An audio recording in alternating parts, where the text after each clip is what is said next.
अगर कल भारत पीओके को रिक्लेम कर ले तो हम उसे एडमिनिस्टर कैसे करेंगे? कभी सोचा है? मतलब जम्मू कश्मीर में कुल 114 सीट्स होनी चाहिए, लेकिन पीओके की 24 सीट्स हटाकर देखें तो कभी भारत सिर्फ 90 सीट्स को ही एडमिनिस्टर करता है। बाकी 24 सीटें पाकिस्तान ऑक्यूपाइड कश्मीर के लिए रिजर्व्ड है।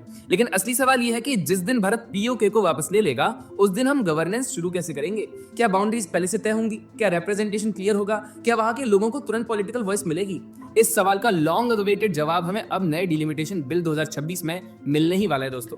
आजादी के बाद से अब तक पीओजेके की 24 सीटें सिर्फ कागज पर ही रिजर्व थी। उनका एग्जिस्टेंस था लेकिन कोई ऑपरेशनल मैकेनिज्म नहीं था। यानी भारत दावा तो करता था कि सीटें हमारी हैं, लेकिन जिस दिन वो इलाका वापस आएगा उस दिन डिलिमिटेशन कैसे होगा, कंस्टिट्यूएंसीज कैसे बनेंगी, ये स्पष्ट नहीं था। यही लीगल वैक्यूम अब इस नए फ्रेमवर्क के साथ खत्म होने जा रहा है दोस्तों। अब नए प्रोविजंस में इलेक्शन कमीशन को सीधे डिलिमिटेशन कमीशन की पावर्स दी जा रही हैं, ताकि जैसे ही पीओजेके भारत के प्रशासन में आता है उसी समय से डिलिमिटेशन एक्सरसाइज शुरू हो सके। यानी आबादी के आधार पर नई कंस्टिट्यूएंसीज तय होंगी, जियोग्राफिकल बाउंड्रीज डिफाइन होंगी और इन 24 रिजर्व सीटों को एक्चुअल इलेक्टेड सीट्स में बदला जाएगा।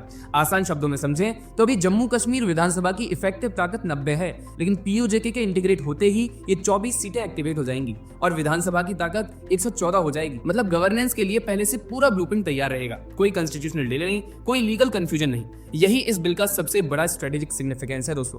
पहले भारत सिर्फ ये कहता था कि पीओजेके हमारा हिस्सा है, अब भारत ये भी कह रहा है कि जब वो हिस्सा वापस आएगा तो उसकी डेमोक्रेटिक इंटीग्रेशन कैसे होगी ये भी तय है। यानी दावा भी है और उसके साथ में इम्प्लीमेंटेशन का रोड मैप भी तैयार है। इसका एक बड़ा मैसेज पीओजेके के लोगों के लिए भी है। उन्हें यह बताया जा रहा है कि उनका पॉलिटिकल रिप्रेजेंटेशन पहले से रिजर्व्ड है, उनका फ्यूचर इंडिया की डेमोक्रेटिक स्ट्रक्चर में सिक्योर है। उन्हें जीरो से शुरू नहीं करना पड़ेगा, बल्कि उनके लिए असेंबली सीट्स, रिप्रेजेंटेशन और गवर्नेंस फ्रेमवर्क पहले से मौजूद है।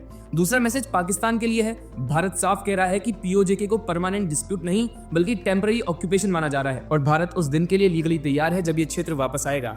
तीसरा मैसेज इंटरनेशनल बिरादरी के लिए है। भारत से पॉलिटिकल रिटोरिक नहीं दे रहा बल्कि कॉन्स्टिट्यूशनल प्रिपरेशन कर रहा है। ये बताता है कि भारत का दावा सिंबलिक नहीं बल्कि स्ट्रक्चर्ड और एक्शनेबल है। इसलिए डिलिमिटेशन बिल 2026 सिर्फ एक टेक्निकल अमेंडमेंट नहीं है, ये फ्यूचर गवर्नेंस प्लानिंग है। ये बताता है कि भारत सिर्फ पीओजेके रिक्लेम नहीं कर रहा बल्कि स्ट्रक्चर भी तैयार है। नमस्कार।